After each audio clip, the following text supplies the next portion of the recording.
எங்களுடைய கிழக்கு மாவட்டத்துக்கு உட்பட்டது 6 தொகுதிகள். இந்த 6 தொகுதிகள் சுழற்சி முறையில் இன்றைக்கு ஒரே இடத்தில் 1000 பேர்களுக்கு வழங்கி இருக்கின்றோம்.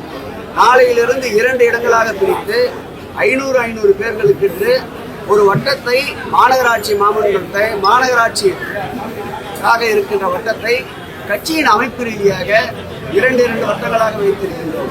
ஒரு நாளைக்கு ஒரு மாநகராட்சி என்று எடுத்துக்கொண்டால் சுழற்சி முறையில் எங்களுக்கு 44 மாநகராட்சிகள் வருகின்றன. இப்படி 44 மாநகராட்சியிலும் சுழற்சி முறையில் இந்த உணவினை வழங்க இருக்கின்றோம். ஒரே இடத்தில் குறைந்தபட்சம் ஒரு 7 to 8 முறை ஒரே இடத்தில் உணவளிக்கின்ற நிகழ்ச்சி. முக்கியமாக பகுதிகள் நிறைந்த பகுதிகளை தான் தேர்வு செய்திருக்கின்றோம். இதற்கு நம்முடைய மேயர் அவருடைய தந்தை ராஜன் அவர்களும் அந்தந்த பகுதிகளில் இந்த உணவு பரிமாற்றம் செய்யப்படுகிறது. அந்தந்த பகுதியை சார்ந்த பகுதி கழக செயலாளர்கள் மற்ற கழக முன்னணியினர் இதை ஒரு குழுவாக அமைத்திருக்கின்றோம். எப்படி இந்த அன்னதான திட்டத்தை பார்த்தால் அமுத கரங்கள் என்று கூறியிருப்போம், அந்த கரங்களை மாண்புமிகு தமிழக முதல்வர் அவர்கள் மற்றவருக்கு உணவு வழங்குகின்ற ஒரு நிகழ்வாக சித்தரித்திருக்கின்றோம். அந்த வகையில் அனைத்து கரங்களும் ஒன்றிணைந்து இந்த திட்டத்தை செயல்படுத்தி காட்டுவோம். தொடர்ந்து இந்து அறநிலையத்துறையை அண்ணாமலை விமர்சனம் பண்ணிட்டு வராரு. பாஜக தமிழ்நாட்டில் ஆட்சிக்கு வந்தா நிச்சயமாக இந்து அறநிலையத்துறை ரத்து செய்யப்படும், கோயிலோட வருமானத்தை சீரழிக்கிறாங்க அப்படின்னு சொல்றாரு. அது குற்றச்சாட்டுக்கு உங்களை பதில்.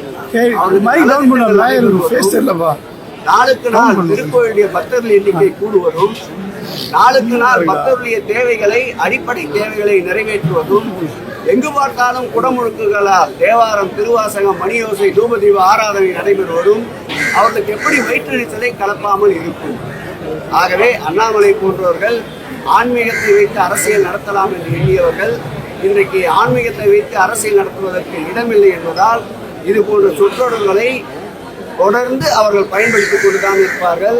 எங்கள் இயக்கத்தை பொறுத்தளவில் அடிக்க அடிக்க உயர்கின்ற பந்து இது, தீட்ட தீட்ட ஒளி தருகின்ற பட்டை வைரம் இது, காய்ச்ச காய்ச்ச மெருகேறுகின்ற சொக்க தங்கம் இது. அதனால் அவர்கள் அடித்துக் கொண்டே இருக்கட்டும். எங்கள் இயக்கத்தோடு இன்னும் விறுவிறுப்போடு வீறு நடை போடுவார்கள். 2026 சட்டமன்ற தேர்தலில் அண்ணாமலை வெற்றி பெற்று சட்டமன்ற உறுப்பினராக வரட்டும், பார்க்கலாம்.